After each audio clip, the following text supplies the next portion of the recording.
Daily ஒரே மாதிரி ரசம் வச்சு ரொம்ப போர் அடிச்சு ரசமே வேணாம் அப்படின்னு சொல்ற நிலைமைக்கு வச்சுக்காம டெய்லி புதுசு புதுசா ரசம் வச்சு அசத்துங்க. எப்படி செய்யலாம்னு பார்க்கலாம் வாங்க. அதுக்கு முன்னாடி நம்ம சேனலை சப்ஸ்கிரைப் பண்ணிடுங்க.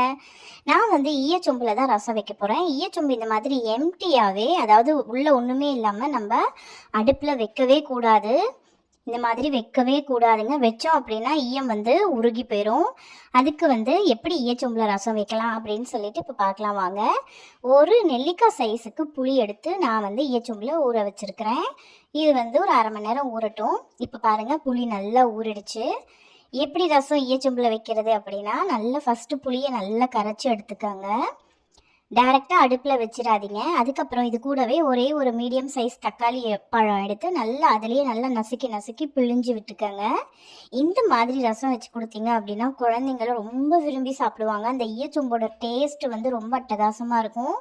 நீங்களே ஒரு நாள் வச்சு பாருங்கள். தனியாக ரசம் வைக்கிறதுக்கும் ஈய பாத்திரத்தில் ரசம் வைக்கிறதுக்கும் எவ்வளோ சூப்பராக இருக்கும்னுட்டு. நல்லா வந்து தக்காளி பழத்தை புழிஞ்சு எடுத்துக்கோங்க. அதுக்குள்ளேயே புழிஞ்சோம் அப்படின்னா நம்மளுக்கு புளி கூட சேர்ந்து இதுவும் வந்து அது ஒரு டேஸ்ட் கொடுக்கும்.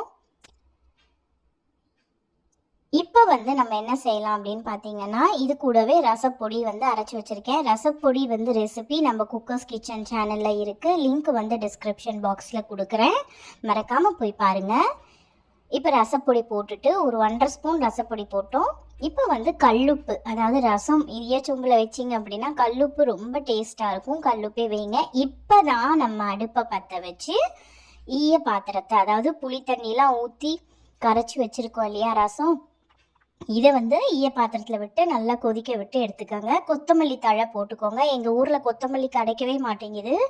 சீரகம், கடுகு இதை போட்டு தாளித்து இறக்கி சாப்பிட்டு பாருங்கள். சூடான சாதத்தில் டேஸ்ட்டு சும்மா அட்டகாசமாக இருக்கும். ட்ரை பண்ணி பார்த்துட்டு மறக்காமல் எனக்கு கமெண்ட்டில் ஷேர் பண்ணுங்கள் எப்படி இருந்துச்சுன்னு.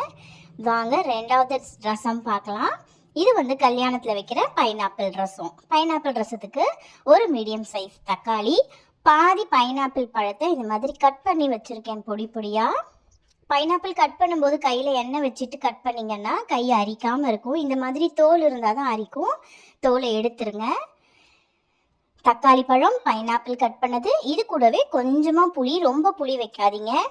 நெல்லிக்காயை விட கொஞ்சம் கம்மியாக புளி வச்சுக்கோங்க.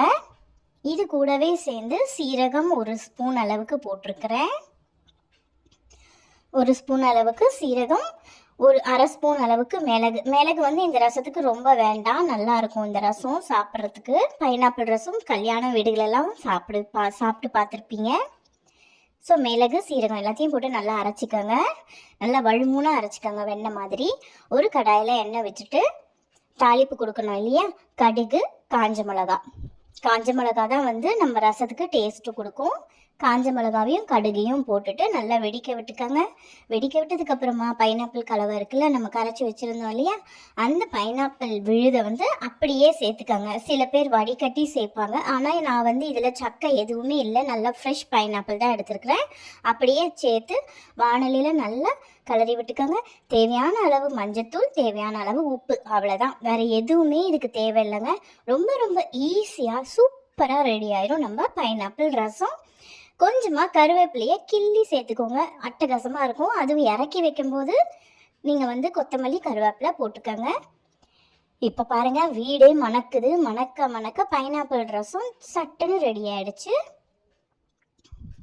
அவ்வளோதாங்க, பைனாப்பிள் ரசம் சூப்பராக ரெடி ஆகிடுச்சு. மறக்காமல் இதையும் ட்ரை பண்ணிவிட்டு எப்படி இருந்துச்சுன்னு எனக்கு மறக்காமல் கமெண்ட்டில் ஷேர் பண்ணுங்கள். வாங்க இப்போ 3வது வேப்பம்பூ ரசம் பார்க்கலாம். வேப்பம்பூ ரசம் ரொம்பவே ஈஸிங்க, சூப்பராக செஞ்சு முடிச்சிடலாம்.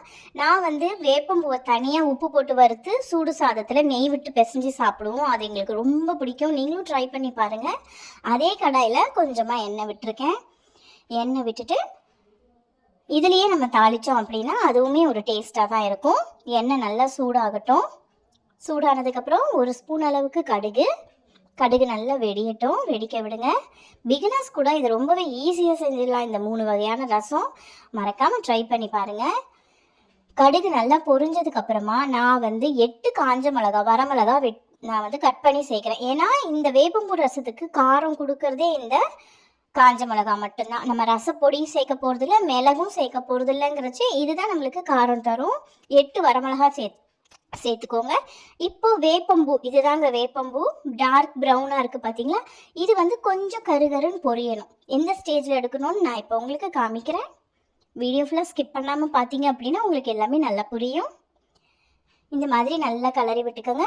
உங்களுக்கு தேவைப்பட்டுச்சுன்னா 2 பூண்டை கூட நசுக்கி போட்டுக்கலாம். நான் இன்னைக்கு பூண்டு சேர்க்கல, பூண்டு சேர்க்காம தான் செய்கிறேன். இப்போ பாருங்கள், நல்லா வேப்பம்பூ வந்து கொஞ்சம் பொன்னிறமாக கருகருன்னு ஆகும். கருகருன்னு ஆகிற ஸ்டேஜில் தான் நம்ம புளியை கரைச்சி விடணும். இல்லைன்னா வேப்பம்பூ ரசம் கசந்து போயிடும். இங்கே பார்த்தீங்களா, கொஞ்சம் கருப்பாயிடுச்சு. இந்த ஸ்டேஜில் நம்ம வந்து புளி தண்ணி கரைச்சி வச்சுருக்கேன். புளி தண்ணி இதில் சேர்த்துக்கலாம். அவ்வளோதான், இந்த ரசத்துக்கு வேறு எதுவுமே வேண்டாம். இங்கே பாருங்கள், ரொம்ப ஈஸியாக செஞ்சிடலாம். புளி தண்ணி நல்லா கொதிக்கட்டும். புளி தண்ணியை ஃபுல்லாக கரைச்சி விட்டுட்டேன்.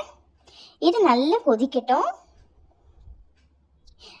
இது நல்லா கொதித்த உடனே ஒரு 1/4 டீஸ்பூன் அளவுக்கு மஞ்சத்தூள் சேர்க்குறேன். மஞ்சத்தூள் சேர்த்தோம் அப்படின்னா கலருக்கு நல்லாயிருக்கும், பார்க்குறதுக்கு சாப்பிட்றதுக்கும்.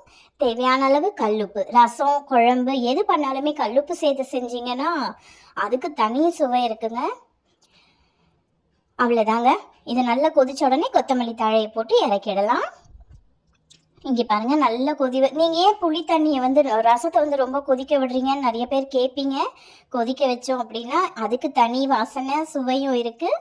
அதனால் நல்லா கொதிக்க விட்டுக்கோங்க. இங்கே பாருங்கள், வேப்பம்பூ ரசம் அட்டகாசமாக ரெடி ஆகிடுச்சு. சூடாக சாப்பாட்டில் பிசைஞ்சு செம்மையாக இருக்கும். இன்னொரு வீடியோவில் சந்திக்கிறேன். பாய்.